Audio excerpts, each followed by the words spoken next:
Hey, what's up, Masters? Welcome to another episode of the Persistent Entrepreneur Podcast. And today we're with Gavin Lance Topp. Gavin, what's up, man? How are you? Man, I'm fantastic. Thanks for having me on today. Of course, man. Good. And I'm glad you're here.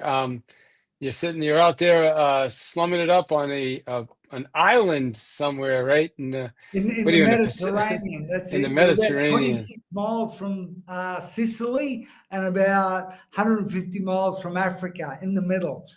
Very good, man. I love it. I'm jealous, but we're going on an island soon, so I could do it for a vacation. All right. Gavin is a former professional boxer who began his journey with 19 amateur fights, drawn to the sport for his physical and mental challenges. He went on to win and defend the Australian Junior Middleweight Title.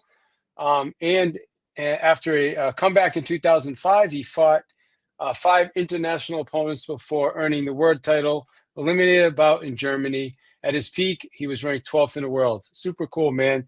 In 2009, he founded the Fight Like a Pro Rite of Passage program, a transformational experience designed to help men rise into their full potential as husbands, fathers, and leaders. I love it, man. Thanks for joining us today. So good. So good. Yeah. So talk to us first. Professional fighter, all those fights. We got a lot of entrepreneurs on here. I like to tell the entrepreneurs, sometimes being an entrepreneur and a business owner is kind of like being a fighter in a lot of ways, right?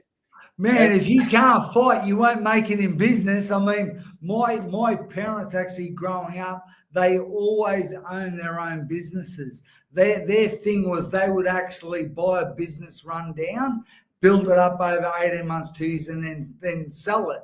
And they'd done that literally my whole life. So, man, yeah, my dad was a fighter, so he loved buying rundown businesses. And, from milk bars to takeaway foods, service stations, pubs, you name it. And you got to fight, man, when you own a pub. Yeah, I feel like we're, as a business owner, entrepreneur, you're fighting to get customers, you're fighting to keep your customers, you're just there's so many things going on, so many moving pieces, right? In a business. And so we'll talk about that today and hopefully give our listeners some strategies. Not hopefully, let's give our listeners some strategies on how to use what you're doing to grow their business and become a better, more resilient entrepreneur. Because what we called this episode today is grit and growth. Yeah. And so talk to us, what inspired you to start focusing on helping men level up? Yeah. Well, I was very fortunate to end up in a bit of trouble.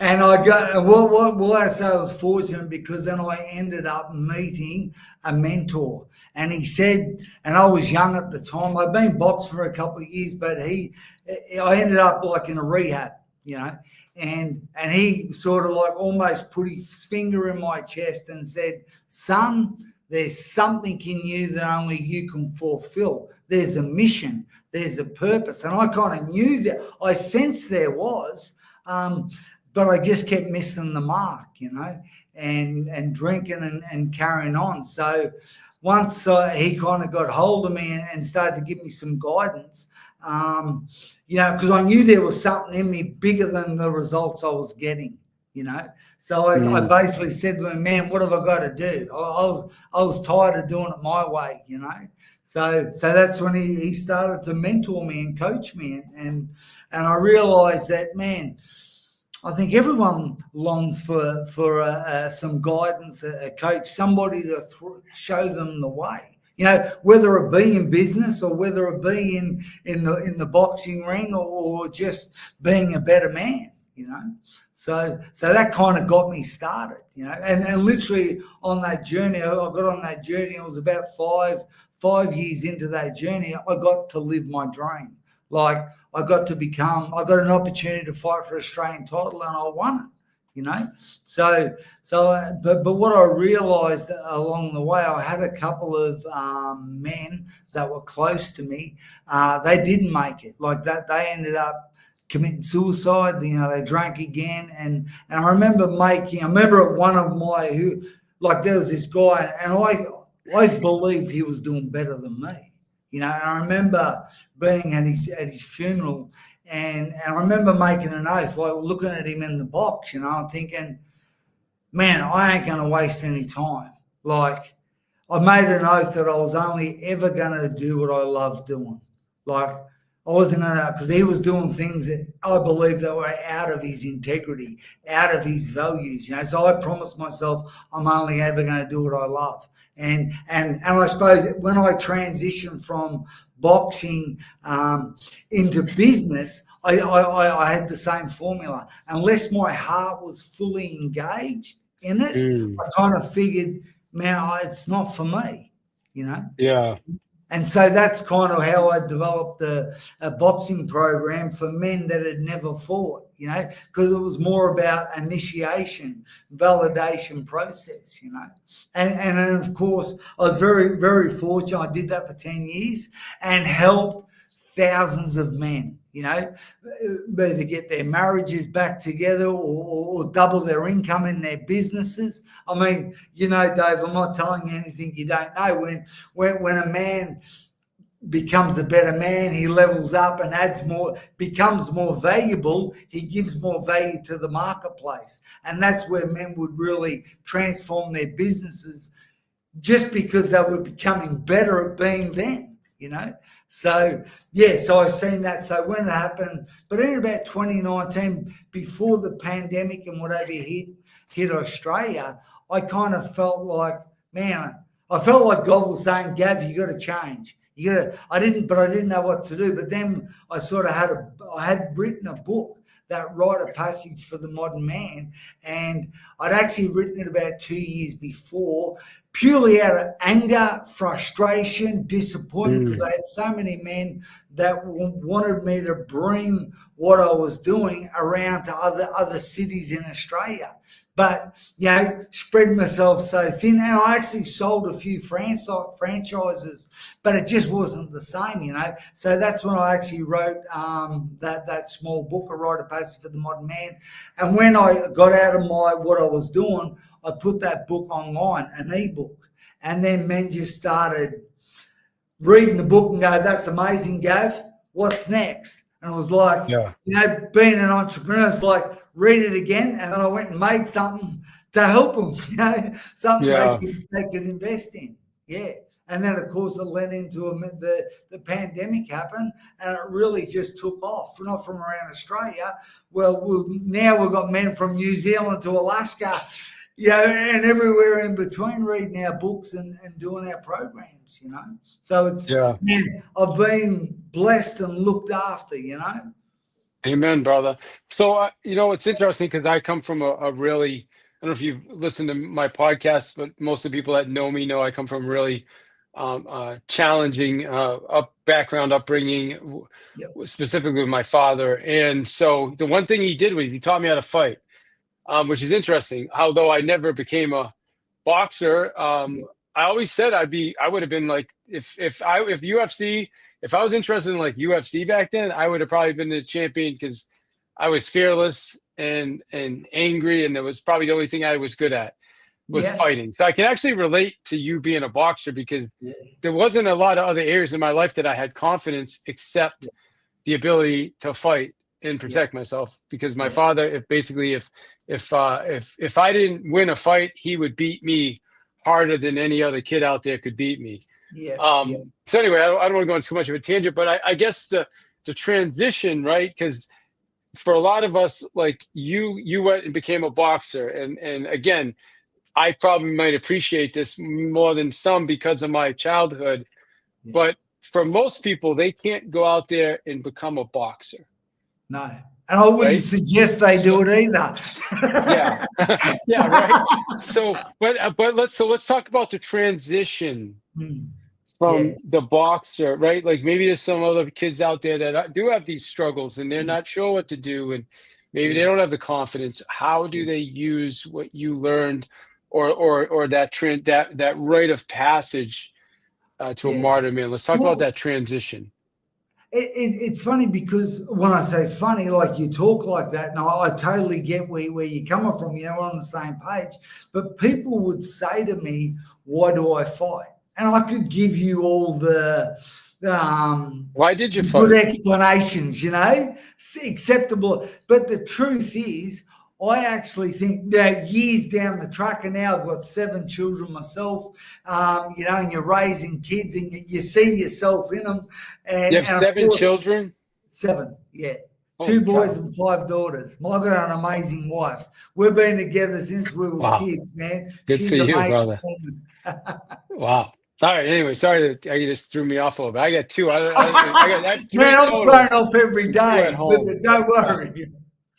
But yeah, so talk about it though. Like you said, you were talking about, the transition, Yeah.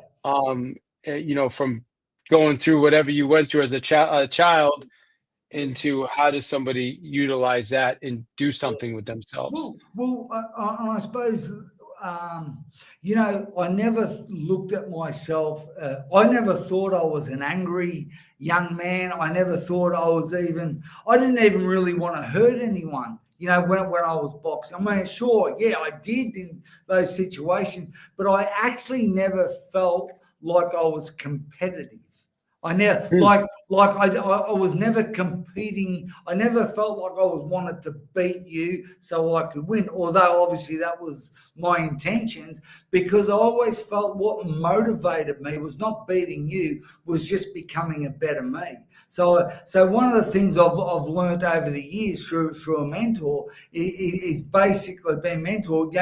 The lowest level of value is like implementation. Do what we know. But then the second lowest level is like managing what we know. So we just do what we do, but we start to manage other people. But then when we get up to the third level around communication, meaning like when we can communicate a mission, the purpose, the dreams that are in us, we start to operate obviously at a higher level. But the highest level I think a man can operate at is actually using his imagination, when we can really create. And I think that's what happens in business. When we actually are in a creative, that's when we can use, I've used that grunt that is in me to create things. And for me, it's about creating things that have never been done before or never been done in me. So I suppose those principles, like my dad was amazing, but he was in and out of jail a bit when I was younger. But I remember him pulling me aside one time. It was a whole thing that happened, but he was going to get into a fight, and this bloke was trying to stand over him, and my old man didn't cop it, right? Long story made short, but afterwards he said to me, and he sat me down a couple of hours later, and he said, "Listen here, you're a top. We don't take rubbish off anyone." Like he showed me, I remember him saying, "Man, there's nobody as tough as we are."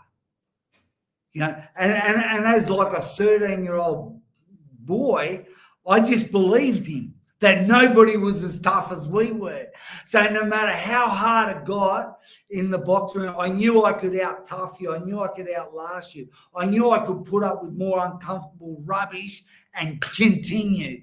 And I suppose the transition in business, I've always just started my own businesses. I've always, same as my parents, whereas I've always just created something out of my imagination, something that would benefit others. So that's kind of been my mission for business, So I see that on the back. Is that the ClickFunnels in the back there? Yeah, that was the first $1 million. Yeah. What was that? What did you build? What did you build that got you So that? that's when I went online. That was my first book. And now, so it always used to be when I run that boxing program, the goal was to have a fight, although you'd never had a fight fought. So it was always about who do I need to become to step through those ropes, knowing I'd never fought before. So now the Man Alive Experience mastermind that I do, it's a 12-month program, but the mission is, the first 3 months is more about finding your purpose and the mission for your life. And then how do we monetize it? So that's a program that we do where we, I suppose, take men through a process where they find out the thing they were born for and then bring it to the marketplace. You bring it to the world. Because this is what I've learned. There's dreams inside every man, but there's some qualifications, like others must benefit. Otherwise, you end up self-centered, self-absorbed. Nobody wants to be that person or be with that person. So when we can bring a massive value to other people, people don't mind paying for it. When you enhance their life. Well, like we talked before about leveling up in your family, your business, and your faith. Because I take about faith. God, I'm a Christian, but man, it takes courage, man. It takes balls. It takes grunt to live out the mission that's in you. Well, that's what I've found. Yeah, 100%.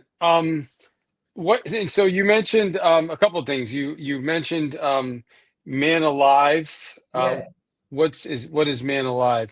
That's a 12-month program, the Man Alive experience, where when you find your purpose, or even for a lot of men going through our programs, like in their 50s and 60s, they've kind of outlived maybe a career or maybe a business, and they kind of set themselves up. But it may be financially, but then really there's always more in you. There's always more in a man.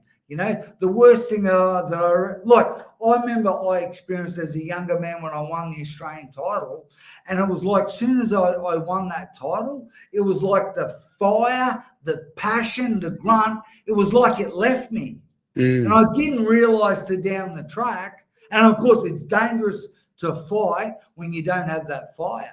Man, it's a recipe for disaster. So I actually retired. And then it wasn't until a little while down the track I realized what had happened. I achieved my mission. So I've got to get a bigger mission, man.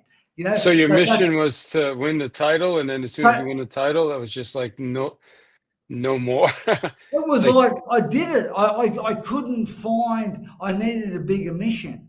So that's why I found a bigger mission, and I got the fire back. So that's and I'm glad you brought that up, because you talked about purpose and mission, and so I know so many entrepreneurs that are like, they're just kind of stuck. They're not even 100% sure what they're doing, in many cases why they're doing it, or they're switching gears a lot.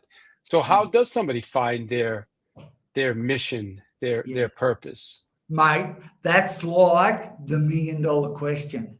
Yeah. And I'm going to do my best, but just to, we don't have enough time, because what I do is I take men through, it normally takes about 3 months. And when I say 3 months, it's more about, it's about, the first bit is what I do with men is that in the first month is what I call the foundation stage, because there's things inside every man that are it's your values, it's your character, it's who you are. They're the qualities, man. You need them. But most of us have been, what I would say, hoodwinked, maybe misled, and they end up, maybe living somebody else's purpose. So you got to know what to say yes to and what to say no to. But then we get into really changing your perspective, and really finding out what does make you happy. So what I do is I have a group of stories and videos, and then I have questions. Okay, so it's, you want the right answer, you got to start with the right question, I believe. But then we get into your dreams, and for a lot of us, when we go through this process, we actually recognize that there's dreams that have been inside of us ever since we can remember, ever since we were boys. But a lot of us, we get talked out of it. Hey, you're not good enough. You do this. You're not enough that. It costs too much. You know what I mean? So we end up making all these excuses not to believe that it's for us. But when we have the courage to go there, particularly with this process that I use, and then we really develop courage. Because I mean, I've yet to find anyone who's born with it, but in the DNA of every man is a warrior. We're actually, when we go through hardship, we strengthen that courage and the character. So when we start saying yes to the right things, we start growing, then we have the courage to believe in those dreams that were in us. And then as we go through, we get into basically that's in line with your purpose. You know, in short, every man and woman, you know, has gifts and talents. You know, when we can align those things with our dreams, and then we can see that's actually in line with our purpose. You know, when you live out of your purpose, man, energy, focus, character is just, you know, you just go to another level. The problem is most of us have been living other people's purpose. And that's where we lose our mojo. That's where we think, I can't do this. But if we can stay in that purpose long enough, we realize it's a mission. It's a mission for our life. And I mean, mate, this is something that I used to do, because one of the key elements, and I've got a series of questions that you kind of qualify your dream and your mission. And one of the key questions that I think just takes a lot of people out is, one of the questions is, do you know how to do it? Okay. And if the answer is yes, you know how to do it, well, you've missed it. You're thinking too small. So, for example, for 10 years, I would get up and in front of 800, 1,000 people, I would start those boxing nights for men that never had a fight. And I would say, this is what I would say. Okay, I would start the night, I'd get everyone to be quiet, and I'd say this: my name is Gavin Lance Topp, and I have a dream. My dream is that every male would know there is a masculine journey to be taken, that every man would pass the test of manhood so he would know that he is enough, that every wife would feel the unconditional love of a husband, every daughter would know what a real man looks like, and every child would feel the love of a father. My dream is that every man would have the courage to live a life of adventure, that every man would live an adventurous life that would inspire those around him, that every man would know his purpose is to raise other men up. And I would say, that's my dream for you. That's my dream for this city. That's my dream for this nation. And now I'm saying that's my dream for the world, now that we're going international. And literally I would get 1,000 people cheering, clapping. That's what, like, it would ignite something in them. And I believe every person has that dream inside them, that when you get in the right room, man, everyone benefits from who you're becoming, from the man you're growing into. But a lot of us have ended up in the wrong room, you know, because they didn't know the process to really finding their mission, the purpose for their life. So, mate, I hope that answered your question. It did. And thanks for sharing that. Super inspirational. I want to ask you, so what are the questions though? Because I wrote this down. You says you want to ask the right, you want the right answer. If you want the right answer, you need to ask the right question. Yeah. Yeah. So how does somebody know what the right question is, and what is the right question? Well, depending on, I suppose for me, it's like the way I run my mentorship programs is what I do is this might sound strange, okay?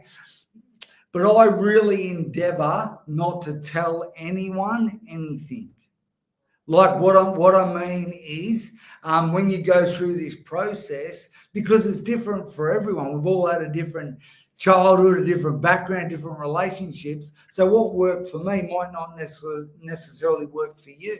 So I tell a series of stories. You know, it's a bit like one of the things that I do. Say when you feel like, hang on, I know my mission here. So what I like to do is I call it the onion. So I say, why is that your mission? Say, for example, I say, because I want to help people. Okay. So why do you want to help people? and literally when you go about 8 layers down, you kind of, it's not really different, but it's not what you thought it was. You know, for example, I had this guy named Angus, absolute amazing man, right? And his mission, he wanted to be a missionary and start a church, right? But it was like, I don't know, mate. I just didn't think he was good with people. It was just, I just couldn't say. But I'm never going to say no. Of course, you didn't think he was good, or he didn't think he was good with people. No, I didn't think he was good. Oh, you got it. But I'm not going to say it. Yeah, that's tough. He was actually a plumber, right? So one of the processes is what are you naturally good at? What makes you come alive? Like, what do you just love doing? You do for nothing. You know what I mean? Just because he goes, and he didn't know. As it turned out, because he had his own successful business as a plumber, what he would do after he finished work, after he'd have dinner, he'd go to his shed and he'd just tinker around with plumbing and make things. So I said to him, what you've got to just put what you're saying on hold. Just shelf it till you go through this next 90 days. And I said, spend more time doing what you love, what you do just because you love it, right? So he just kept making these things. As it turned out, he actually invented a hot water service, right? Because he was a plumber, invented a hot water service that used half of the electricity than anything else on the market.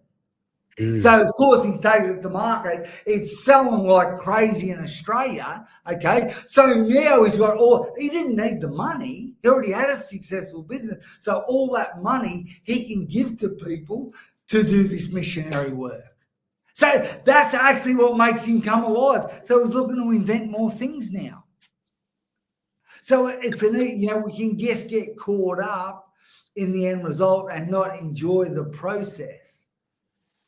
So it sounds like really for people listening, the key here is to get a mentor, or a mentor and a coach, or mentor or a coach.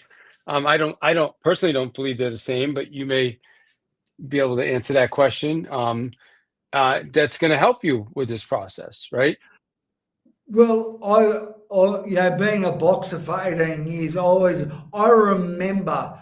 You always remember your first couple of fights, particularly your first one. Don't remember the 20th but the first. And I can remember the most valuable lesson I learned that afternoon, right? After getting the bejesus whipped out of me in that first round, going back to the corner, I thought, I'm done. I'm not going to make it past the second round.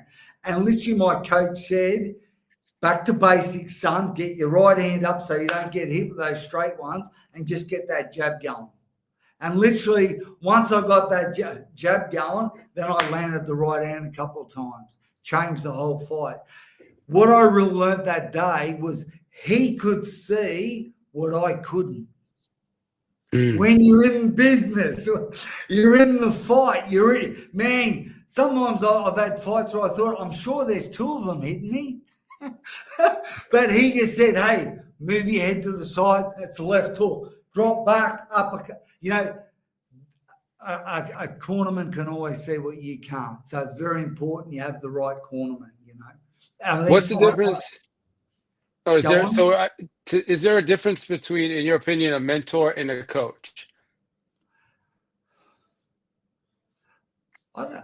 It's a good question, because I think this is what I've found.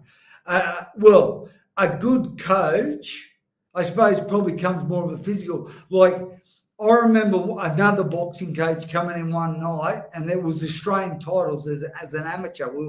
As kids, 18, 19 years of age, and there was a younger kid there who was 15, right? And he'd come in. I remember my coach that time coming in the dressing rooms and almost slapping this kid and yelling at him, and he's in tears, right? And he thought, this is for, takes him out there, wins the fight, knocks the guy out in the first 30 seconds, comes back. So what happens in those are round robin. So if you win, you go the next night. We both won. We go back in the next night. And I'm thinking, what's the coach going to do to this kid tonight? He comes in, the coach, he looks at me, says, tells me to get ready. Then he looks at this young kid, grabs him and hugs him. and said, it's going to be all right, son. I love you. You're amazing.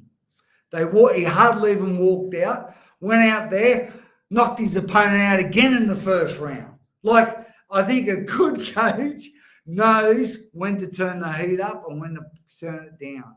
You know, and I suppose over the years with myself, coaching thousands of men in the boxing ring, thousands of men in business, you know, whether it be for a short time or some men I've been mentoring since 2009, would you believe? You know, they recently a group just come over from Australia over here, 26 hours on the plane to come and spend a couple of days with me, you know, because it was so, hey, ask the right questions, you know. Go on, sorry. So is there, but to the question though is more about a mentor versus a coach. So my understanding is a mentor is more of just I would say the difference is you paying somebody to coach you, and there's more of that contract as opposed to a mentor is more just like somebody that's helping you along. Is that accurate or no? Is that or is there maybe if for you it is not even a difference?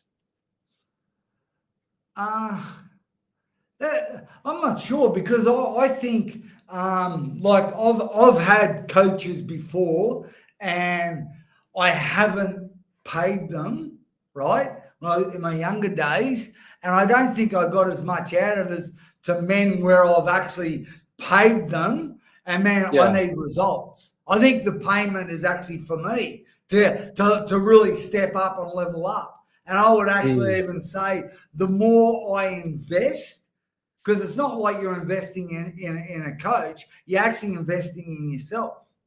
You know, that's right. So you put a little in, you get a little out. You put more in, you get more out. So I mean, I would say when it comes to mentor and coaches, because I've had some amazing men help me over the years, and even one guy, he's an older guy. I actually would have he was actually a minister, right, and really helping me on my spiritual walk, particularly when I'm raising all these kids and so forth. He was much older and had kids and already been down there. Well, I had a coffee with him every fortnight if we were both in the country at the same time for like 13 years.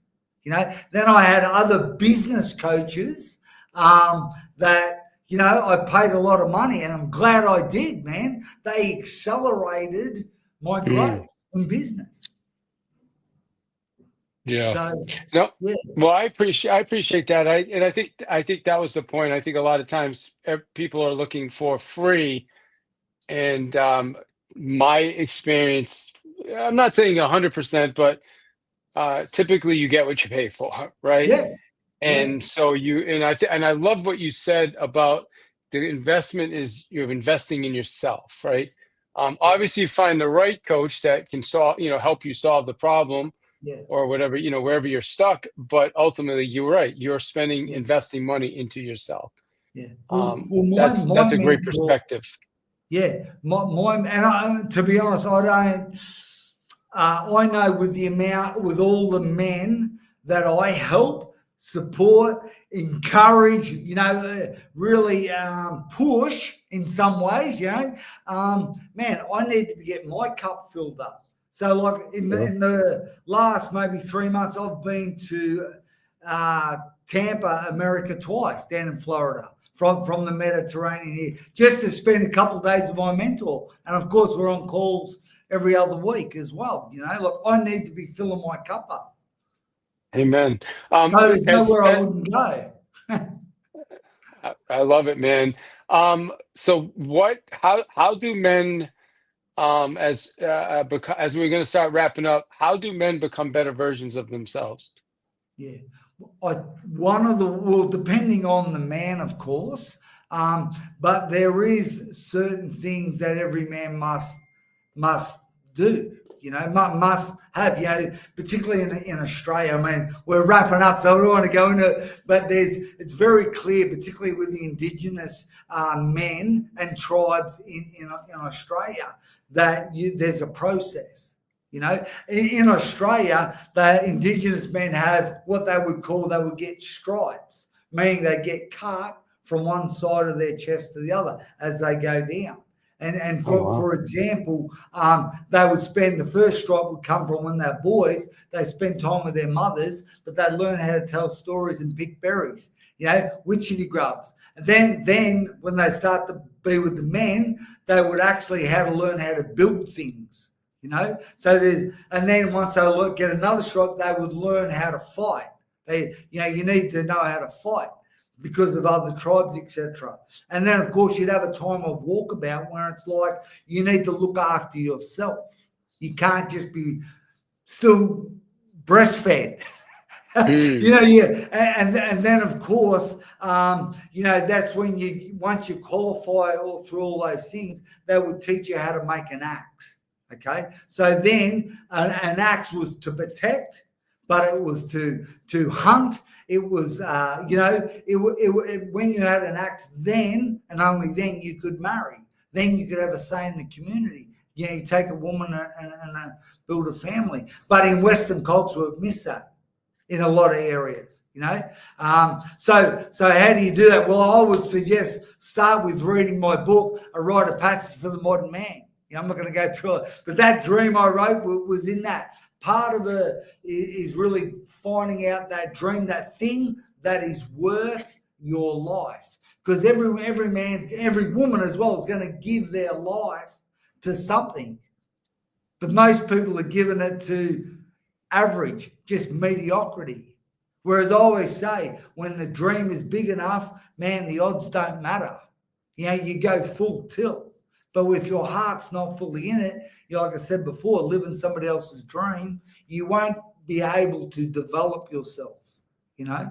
They say, you know, particularly a lot of the time when we're being tested, when the transformation only comes after the test. You know, when the transformation comes, that's when the character building stage, you know, develops. You can develop your character. But if there's no test, there's no transformation, there's no character development. Amen. How do people get a copy of your book, Gavin? Well, I would say the easiest way is to go to Gavin Topp, GavinTopp.com. Perfect. And then you get, there's Man Alive book, there's 21 days. I mean, there's a range of different things. Check that out, GavinTopp.com. Well, amazing, man. I appreciate you jumping on with us today. I know it took us a couple times to make this happen, so thanks for investing the time. I think there's a lot of great information here today. Give our listeners just kind of like your final, like here's your final takeaway for people that listen to this today, or maybe they just jumped on just now. What would you say to them? Like a minute or less. Man, the say that I'd say to everyone, there's a dream inside of you. There's a mission inside of you. Your job is to find that mission. And that's really what I've done. It's dedicated my life to, you know, is to that mission. Once you do that, man, you know, that's where you go full tilt. If you don't, you're just going to be careful, play it safe, operate at average, and hopefully make it safely to death. Well, I say every man's going to die, but not every man's going to live. Live. Amen, brother. Amen. I feel like we just had a sermon.